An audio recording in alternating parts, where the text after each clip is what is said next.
Hey guys, it's Megan. Welcome back to the library and another video. Today, we're going to talk about dynamic shelving.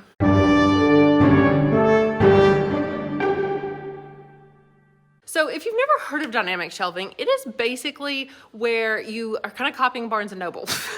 It's like you turn books facing outward, you put books on display, you have like different arrangements. It's not like all spines facing forward. In fact, spines facing forward is just called static shelving because it's not changing, it's not interesting. Dynamic, of course, means changing. So these shelves are always changing because there are different books facing outward, different arrangements of books, different little displays everywhere. So it's more dynamic. So the first question is, why are we doing dynamic shelving? Well, we're copying off of Barnes & Noble. Let me insert some pictures here. Before the pandemic, Barnes & Noble was a failing business. They've said before they were in danger, as were a lot of bookstores. And they did some market research and found something very interesting. They found that customers were too overwhelmed by so many choices of books. So actually the fewer books they had on the shelves, the better. So if they had fewer books on shelves, like with all the front covers facing outward, and if they had little table displays, if you walk into any Barnes & Noble, you'll see all these little tables everywhere. And each table only has 10 to 20 book choices on it, if that. And they're all themed around a certain thing. Like it might be like hot summer reads and it's all summery, beachy reads or whatever, And so it just really narrows down your choices so you're not so overwhelmed because customers only have so much time to browse for books. And our students have even more limited time really to browse for books because at our school, we have monthly library visits and usually the classes are here for about 40 minutes at a time for their library visits. And for the first approximately 25 minutes, we do some sort of book previewing activity or something like that, or just whatever lesson, something.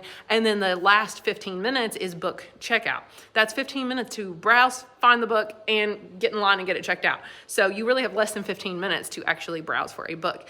That's not much time. So we're trying to help students to find books they will actually read, because what a lot of students do is, and you've probably seen this if you're a school librarian, they will just randomly pull a book off the shelf if they have been told by their teacher that they have to check out a book. They're like, okay, and they take something random, then they bring it back the next day and say, or whatever, and then they say, oh, I didn't like it because I don't like reading. It's like, well, no, you just didn't like that book because you picked a random book. I probably wouldn't like a random book I picked either. I would want to find one that actually suits my taste. And so far we've had pretty good feedback, and I'll tell you more about that at the end of the video about how I think it's working and how I'll know if it's working in the future, but let's go see the shelves. So my TAs actually did most of this. When we did dynamic shelving, I was very lucky because we had this, brand new library, which I love very, very much. It's amazing. But we were able to put the books on the shelves the way we wanted. I didn't have to deal with weeding too much because we could just organize them as we went, which was really, really nice. So we filled each shelf about 2/3 of the way full when we unboxed, or even half. We tried to do closer to half so that we could go back and turn books outwards. Obviously not every book can be facing outward. It's literally not possible unless you had a lot of space and probably not very many books. But this is really terrible right here. But usually this is like a little display and the actual first letter of the alphabet starts here. We try not to use the bottom shelves unless we absolutely had to. Just a few genres did we have to use the bottom. We're just putting extra books down here if we have multiple copies of the ones that are up here. But that way students don't have to look down there on the bottom. So you'll just kind of notice that there are sort of a variety of arrangements, different ways of organizing the books really. I like this one. I think this is cute. I think actually I did that one. So fewer facing outward, but we had 4 or 5 copies of this one. You can see a few of them have been checked out. I will say it's very frequent. I mean, that's one of the downfalls is that these books do get checked out a lot, which means there are just gaps, right? There's just holes where they've taken the books. And that's very good. They're taking the books, but then it makes a lot more work for us. And also, here's a problem. You can see books fall down. There are things you can buy to hold the books in place, but I don't have the budget for that right now. I spent a lot of money this year on all this new stuff and the new maker space and whatnot. So next year I'm going to be buying me some more things to hold the books in place. Demco has some, but they are quite expensive. We also bought fake plants and we tried to kind of scatter them. I don't see as many in this section, but especially the sections that you can see a lot more. Just a random little display that my TAs made. We're trying to do better with the displays for sure, but this is a problem, as you can see. This is rare that there's this many falling down, but it does happen from time to time, and we have to just go around. I do have a lot of teachers' aides who can go through and pick these books up for us because this happens all the time. There we go. We can fix, I mean, obviously you can just arrange them however, but that's great because then you can have different books on displays each time. And it takes up less room with these bigger books. Instead of having them this way taking up a bunch of space, it only takes up this much space no matter how many copies I have. If they get to be too many copies though, and they won't even fit here, I will put them down there, you know, on the bottom. So we also have these, which I really like. I'm going to try to do a lot more of this kind of thing. It just like is a little blurb about the book. And I'll make sure it's facing outward. I also think maybe doing student and staff recommendations, basically copying Barnes & Noble would be pretty cool. I like this, you know, little plants here and there, but see, you can see a gap right there. I mean, and we did want to leave gaps originally, to go back and fill in with actual little like knickknacks. I think it'd be really cool to have knickknacks themed to each section. So, you know, over there in horror, we can have like, yeah, little skulls or whatever. In mystery, we could have a little magnifying glass or something like that. But here's some mystery shelves just to kind of show you what they look like. Some genres we were able to turn more books out than others, just depending on how, you know, how many books are in that genre. Yeah, we just try different arrangements and we just kind of see what works. Classics obviously don't get checked out as much, but we're trying to leave, oh yeah, okay, a little whodunit area. But I would like to divide these off with like something, border, like bulletin board border or something, just so that people realize it's a display. If they see like all these have fallen down, we've got to fix some things for sure. That's one of the biggest downfalls, is just the maintenance of it. But it's worth it in the end because so many students have given us such good feedback about these shelves. I will show you our sci-fi display. So here's sci-fi, but right in the middle was like this tiny shelf. So we just put some black paper to kind of separate it. And these are books like post-apocalyptic, Welcome to the End of the World. I used AI to make that sign. So there you go. Books are being taken. Like there was a book there. There was a book there. I think there was another book up here. I'm pretty sure. There we go. And here's our horror section. And so we actually ended here. So we had this little one for a display. So we did actually use the bulletin board paper, and it was like survival horror. So that's why we did, you know, the little plant and stuff. We obviously didn't put many decorations, but this takes so little time. I always thought displays would take so long, but honestly, I used, you know, AI to make that, and that took like 5 minutes.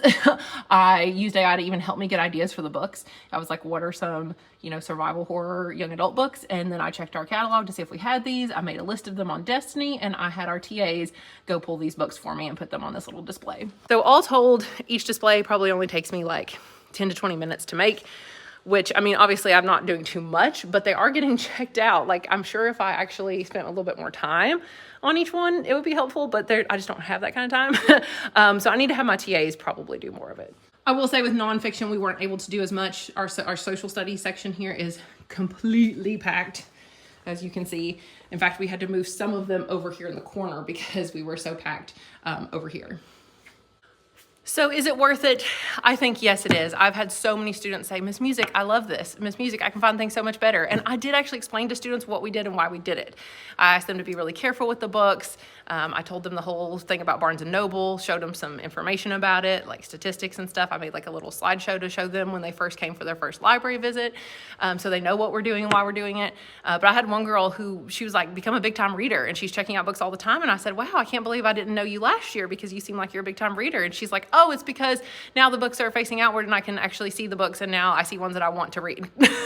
In the end, I think the only way I will truly know if it's working is if our reading test scores go up and if students are actually really doing their independent reading project. So they have a project to do every month with their independent book that they choose. And if their, you know, grades go up on that, if the teachers report that, hey, we really think the kids actually read the book, you know, and didn't just like kind of fake the project, you know, or use AI to do it for them or whatever.